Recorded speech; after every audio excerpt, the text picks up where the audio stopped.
En esta tercera parte hablaremos de la caracterología desarrollada por Alexander Lowen desde el análisis bioenergético. Lowen tipifica los síntomas de la psique en el cuerpo, es decir, hace una descripción morfológica o una estructura corporal de cómo es el cuerpo en función del carácter.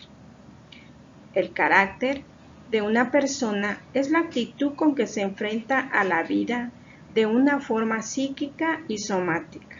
Son procesos energéticos del cuerpo que se presentan en forma segura y sana o muchas veces se presentan en evasiones, en tensiones musculares que se van haciendo crónicas en alguna parte del cuerpo, causando bloqueos y tensiones en el flujo de energía.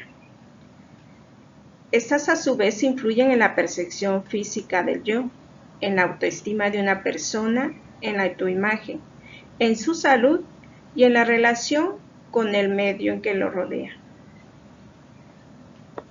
Los principios que sustentan este análisis bioenergético están en esta relación entre la mente y los procesos físicos. Lo que sucede en la mente le sucede al cuerpo. Estas funciones corporales, como son la respiración, la locomoción o el movimiento, los sentimientos y la autoexploración, son modificadas en una forma positiva si se trabajan adecuadamente y en su momento. Van a tener efectos inmediatos y duraderos psíquicamente. La primera reacción de defensa que una persona tiene siempre es evitar un sentimiento, es decir, bloqueando la respiración, por lo que luego menciona que respirar profundamente crea sentimientos y es a lo que las personas temen muchas veces, el sentir de nuevo. Por lo tanto, las personas respiran mal. Para la bioenergética desarrollada por Lowen, existen 5 tipos básicos de estructura caracterológica, las cuales cada una de ellas presenta un modelo específico de defensa, tanto a nivel psicológico como a nivel muscular, como son los caracteres esquizoide, oral, psicopático, masoquista o rígido. La caracterología esquizoide. ¿Cuál es su personalidad? Son personas que quedaron atrapadas en su infancia. Son personas poco sensibles porque no hay calidez emocional cuando se trata con ellas. Sus emociones las siguen viviendo como algo amenazante. Su cuerpo, para evitar sentir las emociones, se compacta en un mundo de tensiones musculares. Han perdido poco a poco la gracia de ser espontáneos, que es lo opuesto al control racional en que ellos emergen. El esquizoide todavía conserva ese estado de terror que sintió en sus primeros impases de su vida. Se refleja en su cuerpo, el cual es delgado, con poca presencia. Hay sentimientos inadecuados del yo por esta falta de identificación con su cuerpo, porque no se siente unida e integrada. Debido a ello, también muestra cierta hipersensibilidad a las fronteras del ego, por esta deficiente carga de energía. La experiencia esencial del carácter esquizoide a lo largo de su desarrollo ha sido de rechazo. En relación a su estructura corporal, podemos decir que está en constantes tensiones musculares, que con el tiempo se han vuelto crónicas y se encuentran en fuertes tensiones en su cuerpo. Presenta en las articulaciones y extremidades, por lo general, frialdad, pero en ocasiones, como hay una desconexión con su cuerpo, no llega a sentir este frío. Tienen los ojos en constante tensión. Con frecuencia tienen una mirada fría, alejada y distante. en ocasiones con una mirada de miedo y poco expresiva. Tienen tensión en la nuca y les sirve para aislarse de las experiencias de su cuerpo. Le llaman también el falso Buda, porque aparentemente da la sensación que ha trascendido en sus emociones y en su vida espiritual, pero realmente le da miedo entrar en contacto con su mundo de emociones y relacionarse de una forma profunda con las demás personas, lo cual evita y tiene una gran dificultad para entablar relaciones interpersonales emocionales. Por ello se aísla, vive sufriendo su austeridad emocional y física. Presenta algunas perturbaciones en la autopercepción, en las deficiencias en la función del placer y trastornos en la respiración y su metabolismo. Por lo que en su respiración tienen una respiración poco eficiente o debilitada o poco profunda, la cual se queda estancada por lo general en el tórax, porque no pueden respirar de una forma continua y que oxigene todo su cuerpo.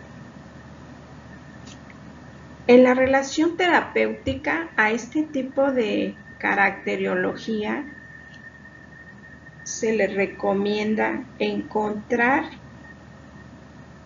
la forma de salir al mundo a materializar lo vivido. Estas personas se les invita a expresar su ira y fuerza para establecer y fortalecer sus límites para relacionarse con el mundo. Le puede ayudar a compartir sus conocimientos, su creatividad y poder tener acercamientos emocionales en sus relaciones interpersonales.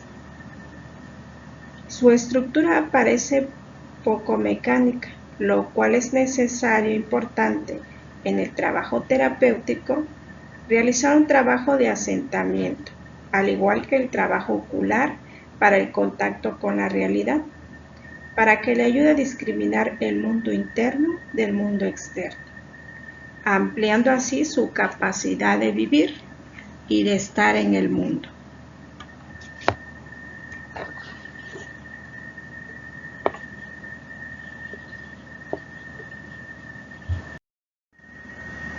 La caracterología oral, en cuanto a su personalidad, tiene la sensación de vacío. Es una persona con una estructura de carácter poco deficiente. Suele querer siempre ser el centro de atención y de interés, y son por lo general personas muy demandantes con la atención y afecto de los demás. Este carácter se vincula a la depresión, donde por lo general se encuentran alternadas con estados de ánimo de euforia. La agresión y los sentimientos agresivos son débiles y sienten temor al intentar lograr lo que desean, donde se manifiesta que ese temor surge por decepciones ya vividas desde la infancia, por la falta de atención que tuvieron en la infancia y provocaron esa sensación de vacío como si algo les faltara. Tienen una capacidad de valerse por sí mismos, pero siguen siendo dependientes de otros. Buscan siempre apoyarse en otros y estar siempre en compañía, o muchas veces en aislamiento.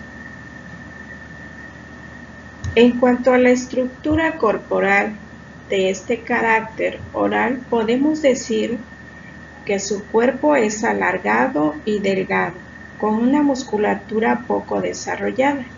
Su peso del cuerpo se encuentra sobre los talones, por lo que indica una falta de contacto con el mundo y con los demás.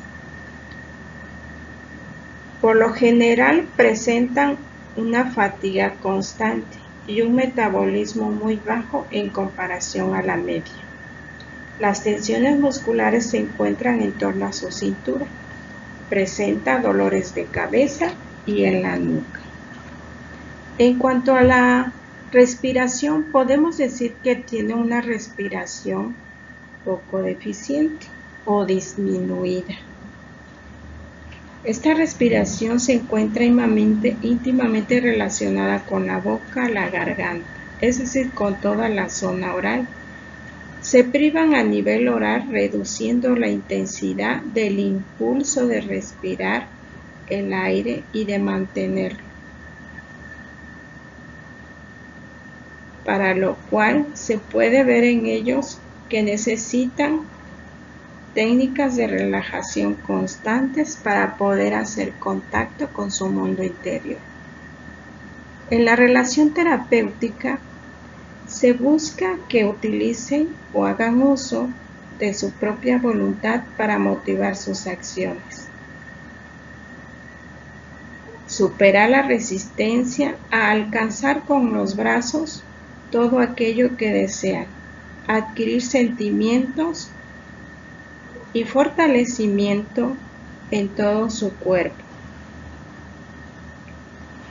adquirir seguridad en las piernas que pueden ser sustentarlas, explorar límites entre ser dependiente e independiente, aumentar la carga y ayudar a soportar la ansiedad.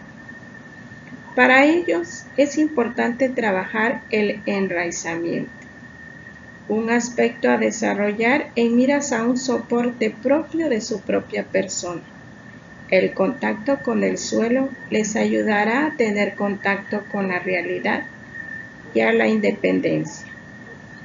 Es preciso fortalecer sus piernas, que se puede entender que habría una mejor movilidad de la agresión y una mejor relación con su propio cuerpo. Se trabaja también los brazos para el contacto y los límites. Se trata de que el carácter oral se busque lo que corporalmente necesita y emocionalmente demanda. Por ello es importante trabajar en hacer conciencia de su propio cuerpo y de poder impulsarse a trabajar y movilizar la energía. Bueno, ahora les voy a hablar de lo que es el carácter psicopático, el carácter masoquista y el carácter rígido. El carácter psicopático tiene su origen debido a que el padre o la madre del psicópata son seductores sexuales. Un progenitor seductor siempre está en plan de rechazo al nivel de la necesidad que tiene el niño de apoyo y contacto físico. La carencia del contacto y apoyo necesario explica el elemento oral en esta estructura de carácter. Ellos necesitan controlar por el miedo a ser controlados, a ser usados. Bueno, el psicópata en su negación del sentimiento niega su propia necesidad. Su maniobra es hacer que los demás lo necesiten a él para evitarse el expresar su propia necesidad. La sexualidad es usada como seducción, ya que el logro es la conquista en sí más que el acto sexual, que es algo secundario. En cuanto a su estructura corporal, ellos pareciera que tienen una armadura en sus hombros, los cuales son tensos y elevados, que parece van a crecer hacia arriba. Su pecho es muy abierto, con el diafragma contraído. Presentan dificultad respiratoria debido a que es solo torácica. La base de la nuca bloquea la conexión entre la cabeza y el cuerpo. El cuello está tenso, ya que en él aguanta su narcisismo y orgullo. La parte inferior es oral, muy poca carga y muy poca fuerza en las piernas. No esperan recibir nada de la madre tierra y por lo tanto tienen poco arraigo y poca capacidad para recibir. Bueno, en cuanto a la relación terapéutica, el objetivo de la terapia con el carácter psicopático es ayudarle a conectar con lo que es de verdad. Es tratarlo con cariño, recibirlo con el corazón, pero manteniendo la firmeza del poder personal del terapeuta. Suele ser una crisis lo que les trae a terapia, no buscan el cambio, necesitan controlar lo que se salió de control y les hizo entrar en esta crisis. Carácter masoquista. El comportamiento del masoquista es más provocativo que agresivo. La pauta dominante no es la euforia y depresión, sino más bien es el esfuerzo y el fracaso, la autoafirmación y el derrumbamiento. La estructura del carácter masoquista es la sensación subjetiva de sufrimiento e infelicidad. En la sexualidad tienen miedo al dolor que les podría producir una descarga fuerte. La persona de carácter masoquista recibió amor condicional en la niñez. La madre era dominante hasta el extremo de controlarle las funciones alimenticias y excretoras, haciendo que el niño se sintiera culpable de su autoafirmación o del intento de declarar su libertad. Se refiere a la persona que padece y se queja, pero sigue sumiso. Tiene sentimientos de negatividad, rencor, hostilidad y superioridad, sentimientos bloqueados por temor a la agresividad que provocan una estructura muscular de contención. Todos los tipos de estructura masoquista tuvieron explosiones de ira cuando eran niños y les obligaron siempre a ceder. En cuanto a su estructura corporal, el cuerpo adopta un aspecto de primate o simio, y eso se produce por una tensión interrumpida, presión de arriba y de abajo, a la que el niño no se pudo resistir. No tenía más remedio que someterse, con lo cual prefirió aguantar la presión a enfrentarse a ella. Para tolerar esa tensión continua, desarrolló excesivamente su musculatura. En cuanto a la relación terapéutica, bueno, pues ese tipo de terapia estriba en la base de apoyo, comprensión y simpatía, haciendo abstracción de la hostilidad, desconfianza y desesperanza que manifiesta. Eso sí, evitando que el paciente haga responsable al terapeuta de su estado, manteniendo un equilibrio entre la simpatía y apoyo y el análisis crítico de su comportamiento. Carácter rígido. La rigidez es un proceso corporal global que rodea al organismo como si fuera una armadura. Está basado en la agresividad, en el trabajo y a nivel genital, con una armadura tanto emocional como muscular. Tiene gran control sobre su conducta y una posición genital fuerte, con lo que se asegura un buen contacto con la realidad, aunque este énfasis de realidad se utiliza como defensa contra la búsqueda del placer, siendo este su conflicto. La persona con carácter rígido experimentó en la niñez el rechazo de su progenitor del sexo opuesto, lo que fue vivido como una traición al amor. A fin de compensar este rechazo, decidió controlar los sentimientos de dolor, furia y bondad, conteniéndolos. El carácter rígido se forma entre los 3 y los 7 años aproximadamente. En cuanto a la estructura del cuerpo, ellos son erguidos y tiesos, orgullosos, levantan bastante la cabeza y sostienen recta la espina dorsal. Son actitudes defensivas, ya que el orgullo es su defensa propia y la rigidez, inflexibilidad que se convierte en defensa contra cualquier manifestación masoquista interna. Tienen un cuerpo proporcionado y armonioso, de gran vivacidad, ojos brillantes, tez de buen color y animación en gestos y movimientos. Esto disminuye en intensidad cuando hay una gran rigidez. Son personas ambiciosas, competitivas y agresivas. Se controlan para no parecer alocados, por su propio miedo a la sumisión que podría ser para ellos la pérdida de su libertad. Presentan tensiones en el tórax, inspiración contenida, espalda tensa, recta y rígida. En cuanto a la relación terapéutica, para llegar a ser feliz, el rígido debe aprender a confiar en el otro y a conectar su sexualidad con el corazón, a atreverse a abrirse al sentimiento. Se debe trabajar la confianza y como tarea vital, el carácter rígido necesita abrir los centros de sentimientos y dejar que fluyan de una forma visible para los demás, compartiendo así sus sentimientos. Bueno, pues podemos concluir en cuanto a la caracterología, que pues en cada estructura de carácter se encierra un conflicto, porque dentro de la personalidad hay al mismo tiempo una necesidad de intimidad, acercamiento y libre expresión, y el miedo que estas necesidades se excluyan recíprocamente. No se puede considerar que la estructura de carácter es la cristalización de los problemas básicos o la tarea personal que un individuo ha elegido para encarnarlos y solucionarlos. El problema se cristaliza en el cuerpo y es retenido en él, de forma que el individuo puede verlo y trabajarlo con facilidad. Ahora te invito a mirarte en un espejo. ¿A qué tipo de cuerpo se parece el tuyo? ¿De qué te das cuenta? ¿Qué reconoces? ¿Qué decides empezar a trabajar, a cambiar, a mejorar en ti?